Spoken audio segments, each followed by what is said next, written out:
An airframe designed for continuous dynamic loading over 8,069.5 flight hours presents a distinct structural profile.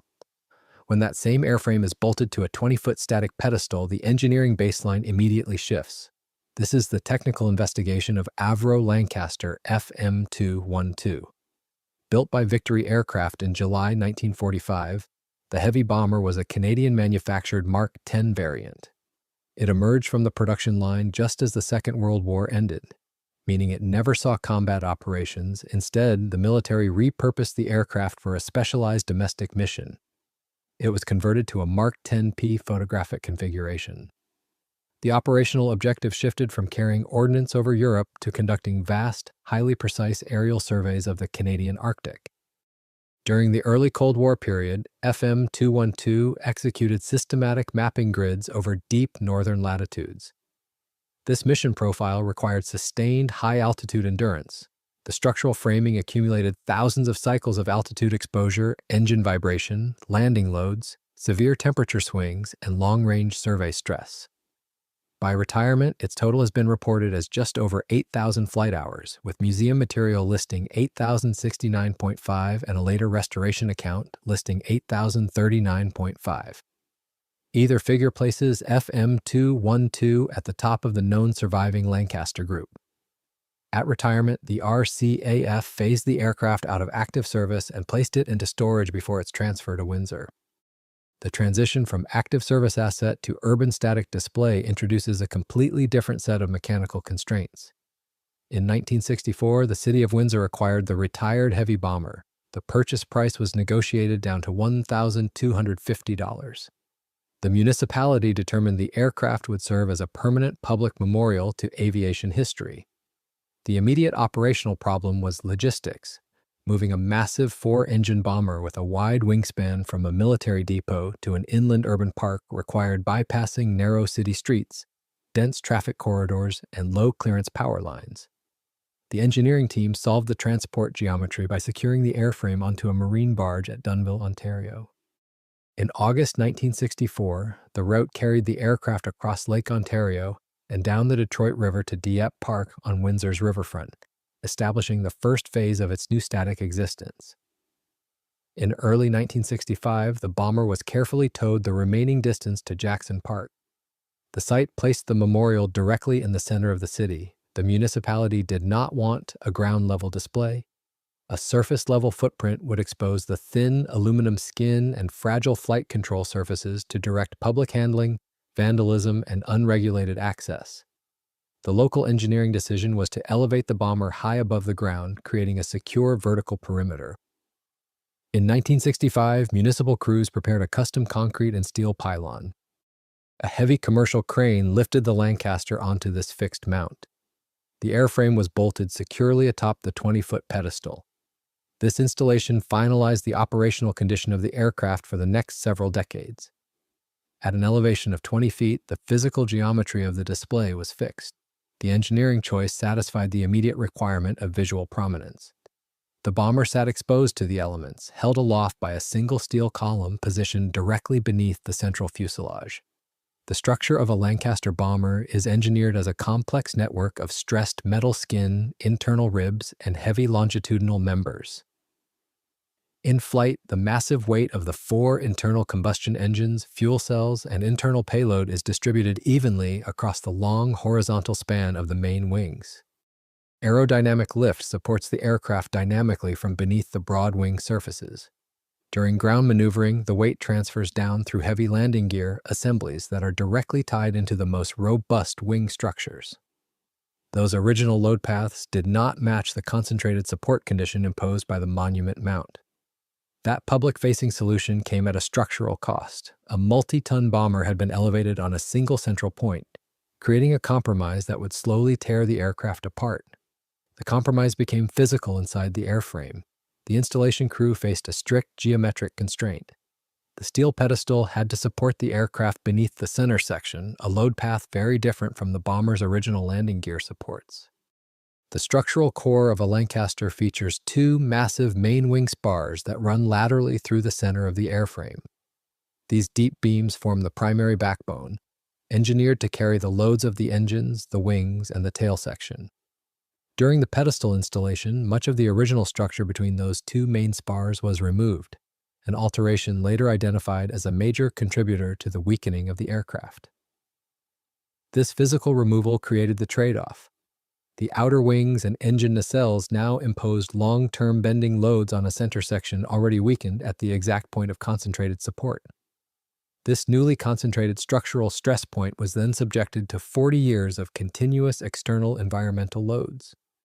An aircraft parked outdoors as an urban monument faces an unrelenting weather cycle that acts mechanically upon the airframe. The massive wingspan and broad twin tail surfaces act like rigid sails. High winds create constant structural oscillation, forcing the vast wing surfaces to flex continuously. Every small movement of the wings transmitted continuous fatigue, loads directly back into the structurally modified, weakened center section resting on the steel plate. These mechanical forces were compounded by long-term environmental degradation. Rain and melting snow could enter through aged sealants, joints, and openings in the upper structure, then collect low in the fuselage and wing center section. Over years outdoors, trapped moisture, debris, dissimilar metals, and freeze-thaw cycles created the conditions for corrosion and fastener deterioration. The process did not need to be visible from outside. It could work silently inside the aircraft, weakening brackets, skins, ribs, and attachments while the painted exterior continued to preserve the bomber's public silhouette. On May 26, 2005, crews removed the aircraft from its 20-foot pedestal in a controlled heavy lift at Jackson Park. The extraction plan had to account for the massive scale of the airframe. Engineered with a maximum gross weight capacity of 68,000 pounds during its active service life, even an empty static bomber remained a large and unwieldy object. The lift was carried out slowly, with the aircraft supported and handled as a fragile historic structure rather than as an active aircraft. Once free of the mount, ground crews transferred the bomber onto transport supports, so its weight could be carried across multiple points instead of concentrated beneath the center section. The move marked the end of FM212's decades as a stationary urban fixture. The bomber was subsequently moved entirely out of the weather to a specialized indoor restoration bay at the regional airport. Once safely inside the hangar, the restoration team confronted the direct consequence of the pedestal load path modification and galvanic fatigue. Reversing that damage required a controlled forensic teardown, not cosmetic repair, exposing the center section and the areas affected by the pedestal installation. Panels, fittings, and structural pieces were removed as needed so the surviving structure could be assessed, repaired, reused, or replaced. The teardown revealed the absolute necessity of the extraction. The primary wing center section was severely damaged and degraded. Because original material had been removed to fit the pedestal installation, the remaining structure could not simply be treated as a surface repair. The engineering decision was to reconstruct this critical area with newly fabricated aircraft-grade components. Working from drawings, measurements, and surviving structure, technicians recreated the missing and damaged sections so the center section could again carry the loads required for a static, potentially taxiable restoration. Rebuilding the center section secured the bomber's foundation, but securing the parts to complete the tail required solving a completely different kind of aviation limit.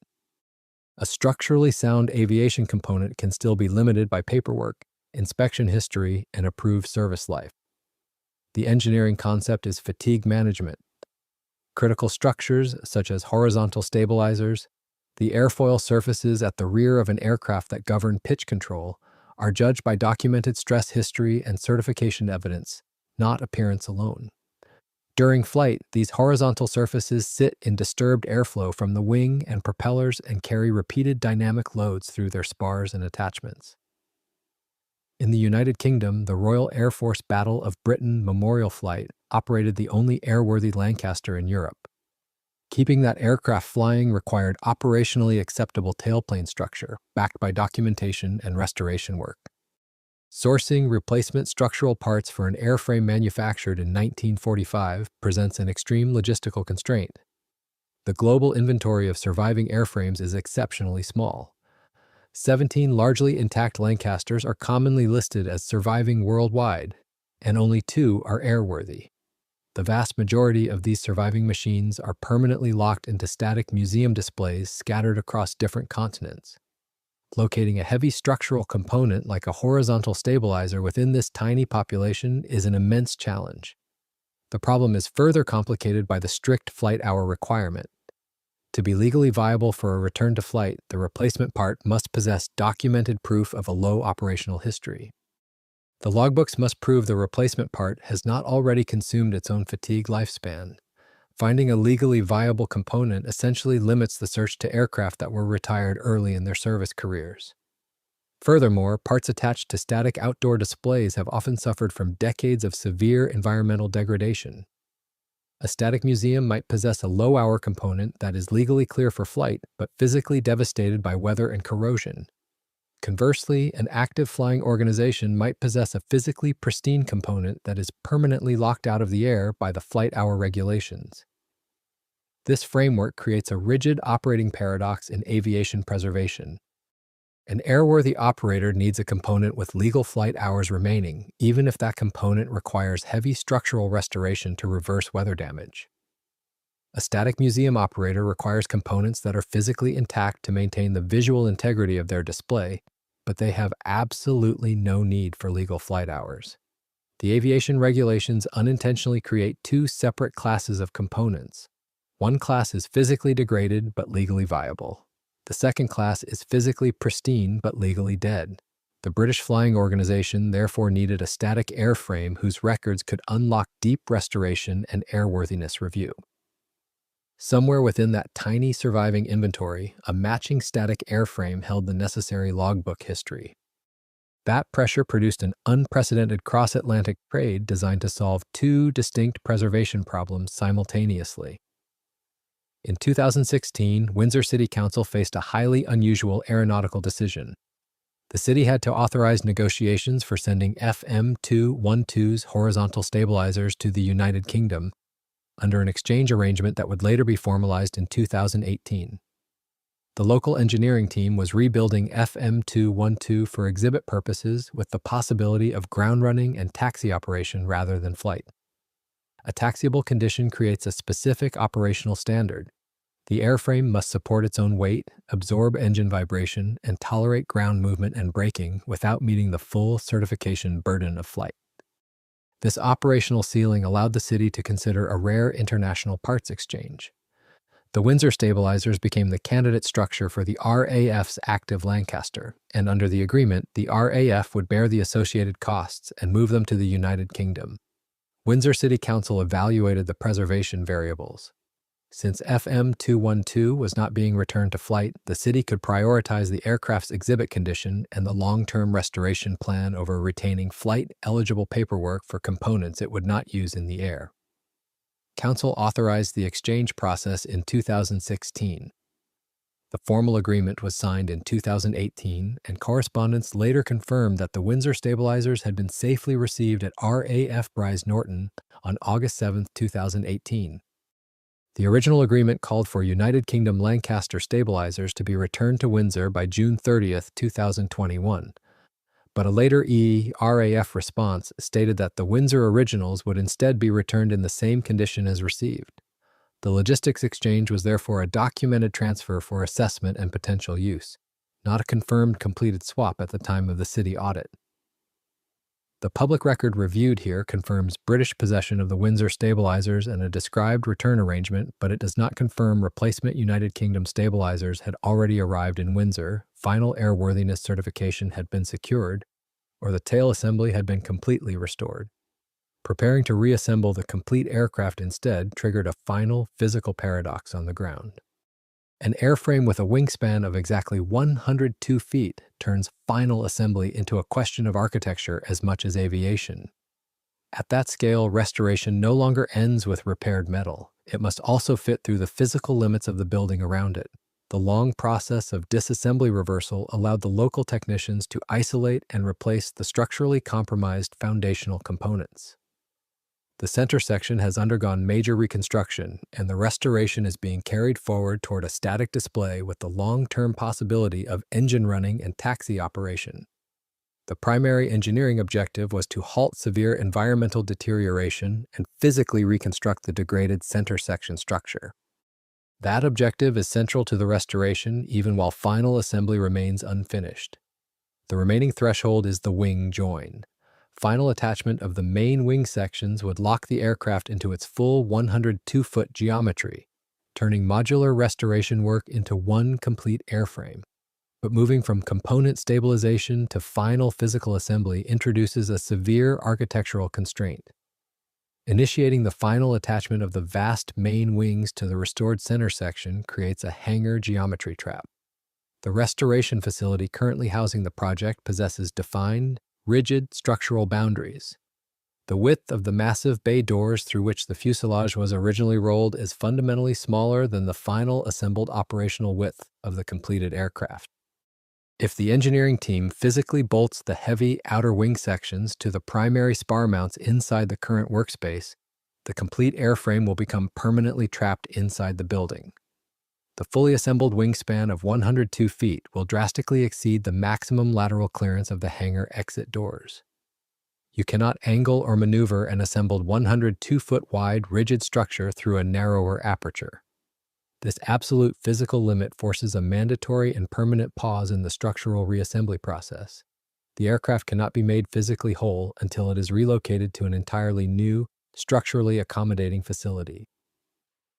The engineering crew must carefully stage the restoration sequence. The fuselage, engines, wing components, and unresolved tail interface work must be prepared as far as the documentation and hardware allow, while the major assemblies remain modular. This geometric barrier creates a specific operational outcome. The physical machine must remain disjointed. The massive wing sections and the rebuilt central fuselage structure can remain protected and staged indoors, but the aircraft cannot be closed into one rigid shape inside the current facility. The final stage of the recovery operation now depends on civil engineering, as much as aeronautical repair. Door span, height, floor area, and operating margin must match a 102-foot wingspan before the heavy bomber can finally assume its true shape. The current management condition of the airframe is secure and actively monitored. The legacy of this heavy bomber is no longer defined by its operational flight record over the northern latitudes. It is defined by the disciplined forensic engineering required to correct a catastrophic structural compromise. That damage sequence now belongs to the restoration record. What remains is not another airframe repair, but the space to complete it.